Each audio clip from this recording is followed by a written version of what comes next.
اللهم اجعل قبره روضة من رياض الجنان ولا تجعل قبره حفرة من حفر النيران. اللهم إن كان محسنا فزد في إحسانه وإن كان مسيئا فتجاوز عنه برحمتك يا أرحم الراحمين. اللهم أنت الشافي وأنت المعافي لا شفاء إلا شفاؤك شفاء لا يغادر سقما. اللهم أنت الشافي وأنت المعافي لا شفاء إلا شفاؤك شفاء لا يغادر سقما. اللهم أنت الشافي وأنت المعافي لا شفاء إلا شفاؤك شفاء لا يغادر سقما. اللهم صل على سيدنا محمد طب القلوب ودوائها وعافية الأبدان وشفائها ونور الأبصار وضيائها وعلى آله وصحبه وبارك وسلم. وننزل من القرآن ما هو شفاء ورحمة للمؤمنين ولا يزيد الظالمين إلا خسارا. قل هو للذين آمنوا هدى وشفاء ويصفي صدور قوم مؤمنين. وإذا مرضت فهو يشفين يخرج من بطونها شراب مختلف ألوانه فيه شفاء للناس. قد جاءتكم موعظة من ربكم وشفاء لما في الصدور. اللهم لا تدع لنا ذنبا إلا غفرته ولا هما إلا فرجته ولا مريضا إلا شفيته ولا مريضة إلا شفيتها وعافيتها يا رب العالمين. وصلى الله على سيدنا محمد والحمد لله رب العالمين.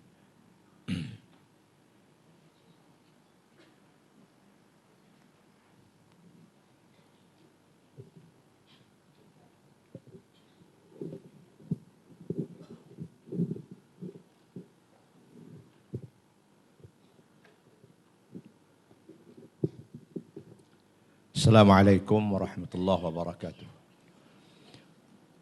Tuan-tuan, puan-puan yang hadir sekalian, hari ini saya tidak sempat menyediakan bahan untuk tuan-tuan semua yang bercita. Biasanya kelas kita sediakan bahan, kita baca bahan-bahan bercita itu, tapi oleh sebab terlalu sibuk dalam sehari dua ini, saya tidak sempat untuk menyediakan bahan. Walau bagaimanapun saya akan baca beberapa hadis Nabi. Karena pengajian di Paksi ini kita core-nya ialah hadis Nabi sallallahu alaihi wasallam, maka saya akan bacalah beberapa hadis Nabi untuk kita mengisi slot lebih kurang 1 jam ini insya-Allah. Bahan insya-Allah kita akan cuba sediakan pada pengajian-pengajian kita yang akan datang insya-Allah. Tuan-tuan dan puan-puan, sebelum saya bercakap ni, saya ingin nak menarik perhatian tentang isu yang terkini yang diheboh dalam sahabat dan sebagainya. Saya dah ke pejabat Tuanku Sultan Mu'tasim Billah Agung mengantar surat untuk saya bertemu dengan Tuanku, akan balik pada minggu depan. Iaitu isu yang tuan-tuan tahu, iaitu suatu majlis yang akan dibuat di Insaniah, majlis zikir dan qasidah yang akan dipenuhi dengan Syekh Hussam Kabbani. Tuan-tuan tahu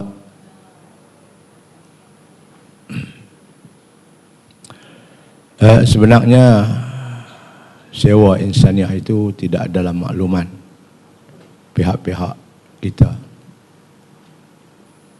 Saya membuat kenyataan ini sebab saya menjaga amanah bahawa pada tanggal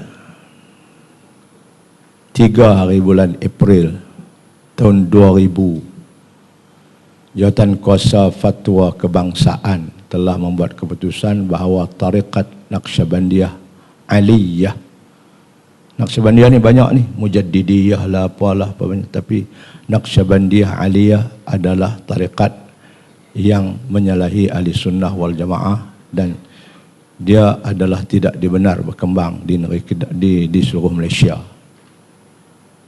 Ini saya nak sebut fakta.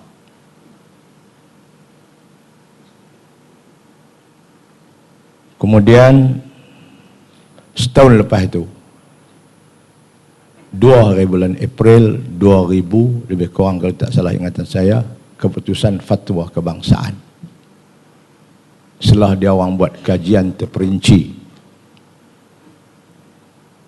Tuan-tuan, yang menyelidik tarikat ini bukan orang Wahabi, tuan-tuan. Orang macam kita juga. Memang orang Wahabi dia tak mau tarikat-tarikat ni, memang tak mau. Tapi orang macam kita yang dilantik oleh JAKIM.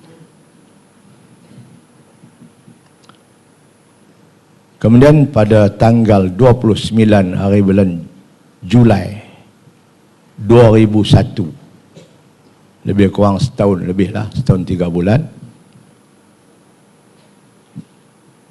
Jawatan Kuasa Fatwa Negeri Kedah, pada tu saya tak jadi jawatan kuasa dan saya tak jadi mufti lagi. 2001 saya jadi mufti 2009. 2001 Jawatan Kuasa Fatwa Negeri Kedah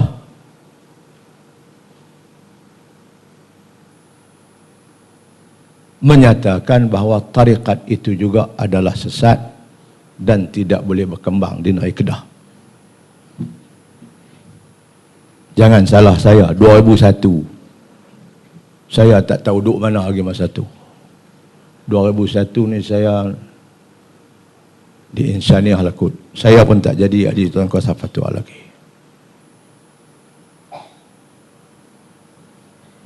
Maka tidak boleh.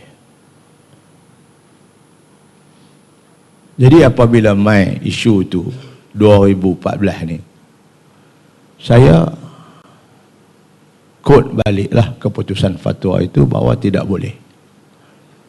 Macam-macam lah orang kata, tapi atas amanah saya, benda yang sudah menjadi ketetapan fatwa dari Kedah itu adalah titah ucapan tuanku. Sebab tuanku yang melantik ahli jawatan kuasa fatwa. Cuma kalau diwartakan itu cerita lain, itu lagi kemah. Kalau tak diwartakan, itulah keputusan Duli Yang Maha Mulia tuanku. Saya terpaksa bagi tahu. Kalau saya tidak bagi tahu, saya mengkhianati keputusan fatwa ini. Apabila saya bagi tahu tu macam-macam, ada yang orang menyokong, orang kata bagus dia tu, ada orang kata apa ni apa dia, macam-macam. Tapi itu biasa, hari itu isu Wahabi pun macam-macam orang kata kat saya, habis-habislah itu. Pulang, Allah ambil kira semua. Yang pentingnya saya sudah tunai tanggungjawab. Kemudian apabila timbul surat abang mengatakan bahawa kita sudah berjumpa dengan esko kerajaan negeri dan apa semua. Betul tanya esko pun duduk di masa tu duduk di Jordan. Dia kata buat keputusan dia, apa keputusan mufti itulah keputusan dia. Sama ada nak benar atau tidak benar. Dia duduk di Jordan. Saya tengok-tengok surat abang. Ini suatu masalah lagi. Saya pun buat jawatan kuasa, panggil jawatan kuasa fatwa tergempar mesyuarat khas kemarin dulu bincang isu ini. Apa pandangan mereka? Saya tak mau saya seorang keluar. Ambil jawatan kuasa yang tuanku lentik 10 orang. Datuk Ismail Kameh yang dulu ketua Persatuan Ulama, kan lah ulama lagi kot. Apa Datuk Syekh Fadil, Datuk Mursyid Diraja, Dr. Abdul Aziz Hanafi, Ustaz Burhan, Ustaz Aminuddin, Ustaz Osman Bakak, Syekh Osman Bakak, lebih kurang 10 orang semua, tapi tak main 2 orang kerana mereka ada kerja, tak main 8 orang ke mesyuarat. Sebulat suara bahawa itulah keputusan kita, tak berubah. Saya hantar salinannya kepada Duli Yang Maha Mulia tuanku, keputusan kita. Dan kemarin saya hantar kepada kerajaan negeri, kepada Menteri Besar sendiri, ini keputusan kita. Datuk Mursyid Diraja kita pimpin mai, sebab isu ini isu besar. Pimpin mai, pergi ambil dia rumah tu. Pimpin dia mai. Naik lift pimpin. Dia kata keputusan tu lah keputusan kita. Lepas ditunjuk video-video pula tentang amalan-amalan orang ni. Allah, kalau tuan-tuan tengok pun tak tahu, saya tak mau kata apalah. Itu keputusan. Jadi keputusan ahli fatwa nak bagi keputusan itu, nak orang kata nak lakorkan keputusan lama itu, ditunjuk video tentang amalan-amalan tarikat ini. Baik. Timbul apabila ada isu ni, tuan-tuan nak dengar cerita ni? Kau tak mau dengar? Tak mau dengar, kita pergi kat hadis, saya bukan bayar. Ada seorang teman kita yang duduk di Pulau Pinang. Kawan-kawan kita pun kenal. Dia telefon saya. Datuk, ya, terima kasihlah, ambil masa sikit boleh? Boleh, insya-Allah. Saya jumpa Datuk di hotel di hotel Kuala Lumpur baru ni, untuk tak ingat ke saya? Tak ingat lah mana seorang tu, banyak duk jumpa salam tak ingat. Tak ingat. Saya nak tanya Datuk sikit, ada orang daripada Singapura, murid Syekh Husam Kabbani ni duduk Singapura, sebab di sana pun ada. Dia nak jumpa Datuk, boleh tak? Untuk apa nak jumpa saya? Nak bincang masalah ni, pasal apa tak boleh main ke Kedah. Sedangkan di Singapura boleh apa semua. Saya kata, dia nama apa? Saya kata, minta maaf lah. Saya tak kat Kedah. Saya tak mau benak main Kedah. Negeri lain kot suka. Sebab saya mufti Kedah, bukan mufti Singapura. Saya minta maaf, tak mau jumpa orang Singapura. Saya mufti Kedah, bukan mufti Singapura. Baik. Dia pun cerita kat saya pengalaman dia. Dia kata, saya Datuk, walaupun saya ikut, saya terima kasih banyak kenyataan Datuk. Saya ikut, saya rasa penyelewengan. Saya kata, saya tengok dalam video timbalan saya tunjuk, Syekh tu duduk atas kursi. Tuan-tuan yang duk rakam ni, isu ni pula ni. Saya habaq saja ni, kata ya habaq. Saya tengoklah dalam video, kalau video salah-salah lah. Syekh duduk atas kursi, anak murid ni pipi nak hormat dekat Syekh ni. Biasanya kita jumpa Syekh pegang tangan, cium tangan, dia duduk cium kot tu, cium kot ni. Biar lah, saya pun buat begitu. Cuma batu cincin je ada batak kuluh.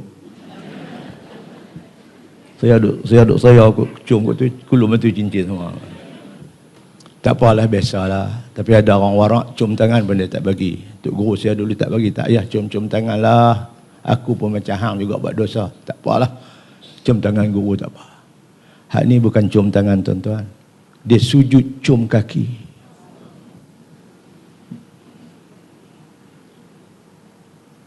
Saya abang kat dia, saya nampak ini semua. Saya tak boleh nak terima. Allah, dia kata, Ustaz, saya aduk ikut ni. Dia kata, hak tu Ustaz nampak. Memang tu Ustaz, cium kaki. Saya ikut. Lepas tu apabila saya cakap begini, dia kata, anak-anak murid dia kata, ada dalam kitab ada, boleh cium kaki Tok Guru sujud, Tok Guru boleh dalam Riyadhus Salihin ada. Saya pun duk balik buka, cari tak jumpa lagi. Tak mana boleh. Yang saya jumpa, Nabi kata, kalaulah makhluk boleh sujud kepada makhluk, aku akan suruh isteri sujud kat suami. Itu saya jumpa lah. Tapi oleh sebab tak boleh. Kita sujud hanya pada Allah, rokok hanya pada Allah. Hormat lagu mana pun jangan sampai hak rokok. Itu rukun semayang kita. Tuan-tuan setuju dengan saya? Tak. Saya nak abang ya, setuju tak setuju terpulang. Habis dia kata, Datuk, ya, itu satu. Ada lagi Datuk, saya nak abang, duk berkembang di Melaka lah. Baru ni main kat saya. Saya ni kalau nak bawa mesej, main kat saya. Hak kembang di Melaka ni, Majlis Agama Melaka duk siasat. Dia ni main abang kat saya, nak lantik saya jadi ketua segala tarikat. Lepas tu anak murid dia kata, kalau hang baik dengan Syekh ni boleh pegang tangan hang penjumpa Rasulullah.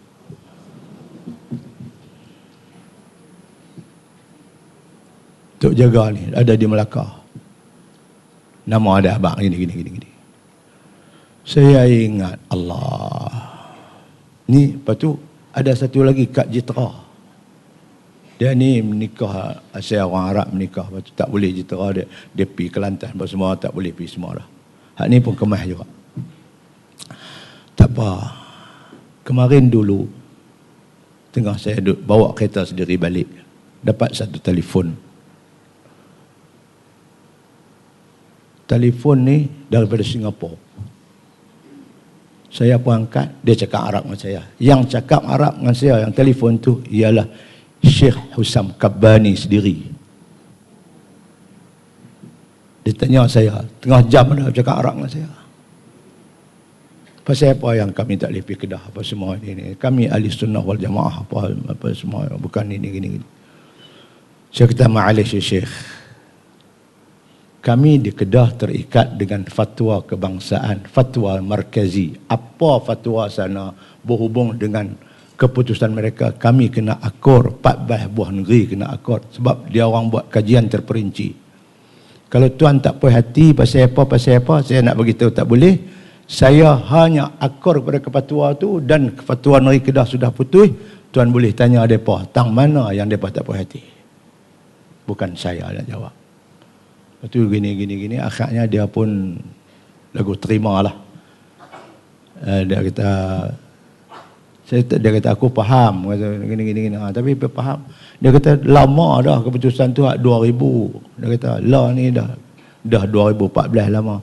Saya kata lama tak lama pun lagi dia orang tak buat surat kata batal fatwa lama, kami tetap akur yang itulah. Habis tuan-tuan, isu tu habislah. Saya pun cakap itu tak ada dah siapa telefon. Dia kediri cakap dengan saya. Dia daripada Lubnan.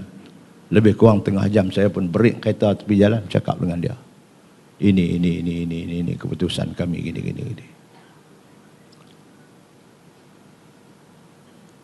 Cuma saya nak menghadap tuanku minggu depan untuk nak beritahu pendirian Jabatan Mufti. Dan insya-Allah saya harap paksi yang kami sama-sama asas dengan Ustaz Suhaim ini, kita harap jangan terlibat dengan benda-benda lagu ni. InsyaAllah, oleh kerana isu-isu ni macam terlibat, banyak timbul, Majlis Agama Islam Negeri, sahabat, Majlis Agama Islam Negeri akan membuat satu keputusan, setiap guru ataupun syekh daripada luar nak kena buat kebenaran Majlis Agama dulu. Sebab bawa main macam-macam. Lah ni kita duk main syekh ni, tak ada apa-apa. Tapi sebab timbul isu kebelakangan ini, Majlis Agama akan membuat satu keputusan, setiap syekh yang akan beri penerangan ke, mengajak ke di Kedah ini, mesti dapat kebenaran daripada Majlis Agama Islam, bukan Jabatan Mufti. Oleh Majlis Agama Islam Negeri kata boleh, baru boleh. Demi nak menjaga kecelaruan yang berlaku. Tuan-tuan jangan kata ketat sangat penyanyi Korea mai tak apa pun. Itu cerita lain tuan-tuan. Hak tu memang tu. Kita pun tak setuju dari awal lagi. Kalau boleh nak pergi sepak lepas tu, kalau boleh. Tapi kita hak ni, orang bagi kita duk jaga hak ni kita nak jaga. Dia kecelaruan tuan-tuan, kecelaruan. Jadi oleh sebab itu, kadang-kadang tuan-tuan, saya pun dulu terima juga tarekat daripada guru saya Abdul Hasan Ali Hasani Nadwi. Tapi tarekat dia bagi kat kami setelah kami mengaji habis Sunan Sittah, habis mengaji alim dah, baru dia bagi. Dia tak bagi tarekat ke orang-orang yang baru. Sebab orang yang tak tahu ni tuan-tuan, dia selalu lajak. Orang tak tahu ni dia selalu lajak. Sebab tarekat ini adalah suatu perjalanan kita nak kontak kita dengan guru. Supaya itu dia bagi setelah kita tamat pengajian, kita dah alim, kita tahu dah syariat, tahu syariat dah. Sebab itu Imam Malik kata, man tahaqqaqa walam apa, man tasawwafa walam apa, tak ingat dah. Siapa yang mendalam sangat dari sudut hakikat-hakikat ni tapi tak tahu syariat, dia akan jadi fasik. Nak tarik nak jenis-jenis dalaman ni, tapi syariat tak tahu. Syariat. Dia ingat tak apalah sujud kat tok guru ni, sujud cium kaki tok guru hormat, tapi syariat tak tahu. Syariat tak boleh. Barang siapa yang nak mendalami dari sudut ni tapi syariatnya tak ada, dia akan jadi fasik. Barang siapa yang syariat hebat tapi hak ni tak ada, dia akan barang siapa dia akan jadi fasik. Barang siapa yang syariat tak ada, kuat hak ni, dia akan jadi zindiq. Man tahaqqaqa walam yatafaqqaha faqad tazandaqa wa man tafaqqaha walam yatasawwafa faqad tafassaqa. Begitulah lebih kurang Imam Malik. Kita nak dua-dua. Syariat pun kita tahu batas larang dekat mana. Kemudian apa yang kita boleh buat. Hormat kepada guru ni satu benda bagus, tetapi ada had-hadnya. Ada had-hadnya. Jadi tuan-tuan, benar-benar lagu ni dikaji oleh Jawatankuasa Syariah, ada Jawatankuasa Akidah di JAKIM tu, yang dikumpulkan semua orang-orang yang macam kita, yang mau tarikat, yang mau, tetapi kita nak had-had yang mana sesat, yang mana tidak. Jadi nasihat saya kepada kita yang baru duduk mengaji ni, kena tanya orang tahulah. Jangan kita tak tahu.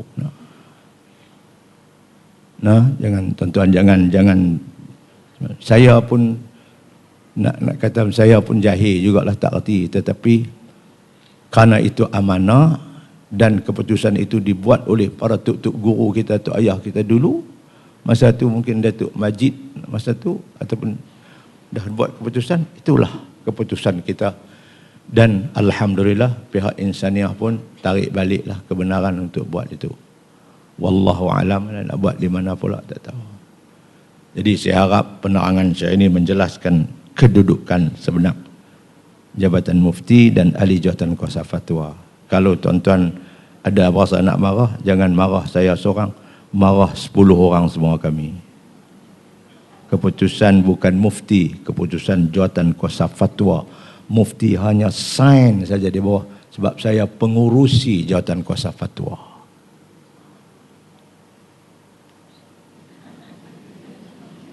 Orang lain sign tak apa nak laku sikit lah.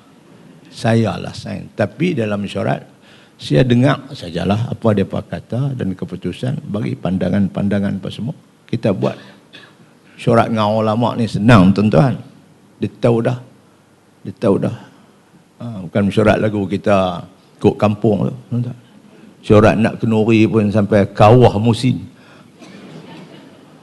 Orang kucai kok ni, kau ni kita kok ni, kawah musin.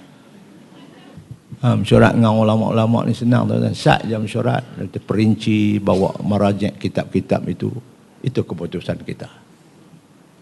Wallahu alam, itu yang, dan saya sendiri dah bercakap dengan Syekh Husam Kabbani sendiri lebih kurang setengah jam, dan saya nyatakan pendirian kita. Dia pun nampak berpuas hatilah, tak apalah, dia kata dah kalau itu keputusan.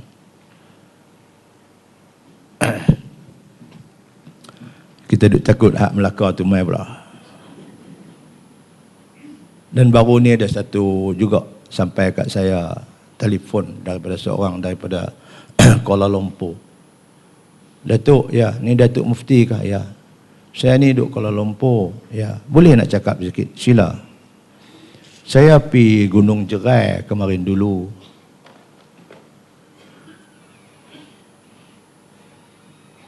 Ya, ada apa? Dekat Gunung Jerai tu, saya tengok dah lah duk pergi mandi telaga apa tu, hak jodoh tak ada pergi mandi telaga tu apa semua tu. Laki sampai 4 dah nak jodoh lagi pergi duduk mandi situ. Laki 4 orang dah. Bukan jodoh tak ada tu, kes tak mandi, kes perangai hang tu. 4 orang laki dah menikah semua tak lekat, pergi duduk mandi. Bukan dekat mandi, hampir apa rejam dalam tentu pun tak ada. Itu satu kata. Yang kedua tu, saya nampak depa duk jual lagu teropong tu, ikat tali kuning, ikat kain kuning. Saya pergi tanya lah. Wallahualam, kalau dia bohong saya bohong. Dia kata, patut Datuk Mufti kena pergi siasat. Allah, bukan saya nak siasat semua, bahagian siasatan dah. Awak dia kata teropong ni kalau beli, dia kata boleh tengok Allah.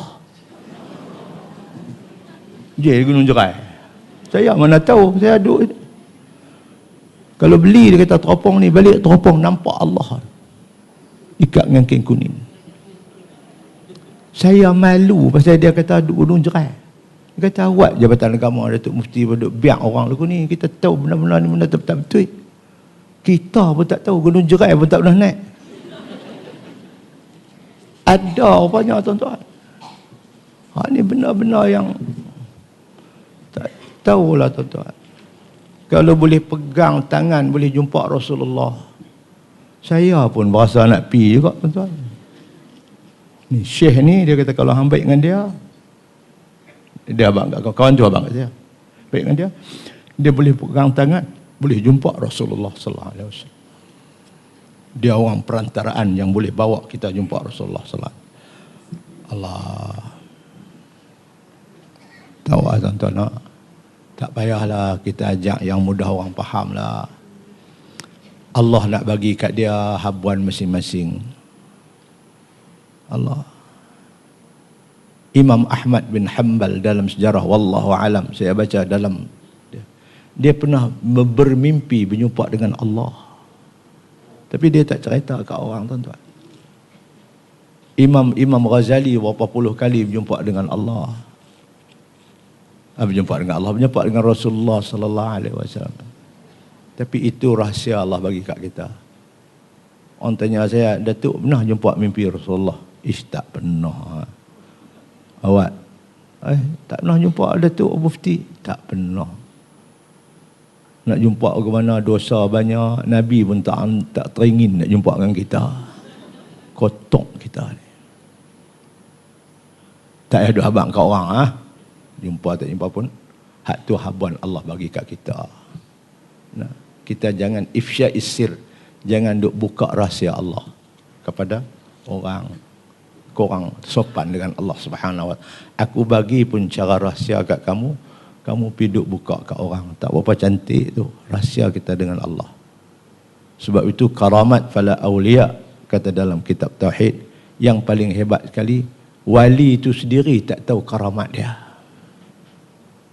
Sebab dia tak main perasaan, oh aku ni dekat dengan Allah. Dia sendiri tak tahu karamat dia. Tapi orang lain tahu karamat. Awak minum air dia jampi dah balik, Allah lega penyakit. Dia ke diri pun tak tahu. Dia kata suruh jampi, aku jampi pi. Dia ke diri pun tak tahu. Hak ni paling selamat lah. Nah. Baik. Itu sedikit apa yang saya cerita ke tuan-tuan. Barangkali tuan-tuan tak tahu, saya yang duduk di Jabatan Mufti, banyaklah benda ni kita terima dari macam-macam dia. Dulu kita bercakap bab apa sedikit Wahabi, sebab saya nak jaga tak mau Wahabi datang. Ini pun macam-macam di isu ini. Setakat kita mampu jaga, kita jagalah tuan-tuan. Baik, hari ini saya ambil satu hadis Nabi sallallahu alaihi wasallam yang diriwayatkan oleh Imam Al-Baihaqi an Jabir bin Abdullah. Imam Baihaqi ni tuan-tuan, dia buat satu kitab namanya Sunan Kubra lil Baihaqi. Sunan Kubra ni mana besar. Kitab hadis yang besar karangan Abu Bakar Al-Baihaqi. Ini kitab besar. Saya pun kebetulan dalam projek Al-Azhar pada tahun 80-an dulu, projek Al-Azhar, iaitu mengkaji hadis ini serta mensyarah hadis ini serta menghurai tentang perawi hadis ini daripada mula sampai kepada Rasulullah. Ada lebih kurang 7 ke 9 orang lebih kurang antara tuan kitab Baihaqi sampai Rasulullah. Itu projek Al-Azhar buat tahun lebih kurang tahun 80-an. Saya alhamdulillah sempat berkongsi juga.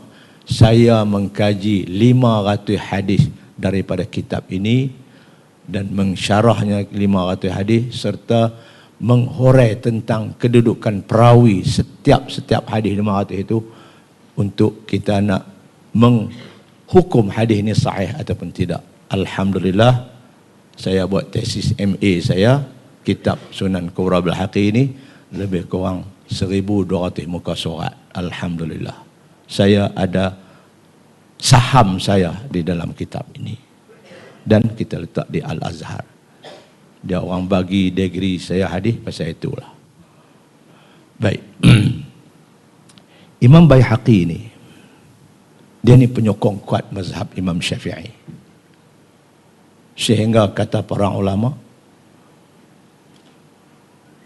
kebanyakannya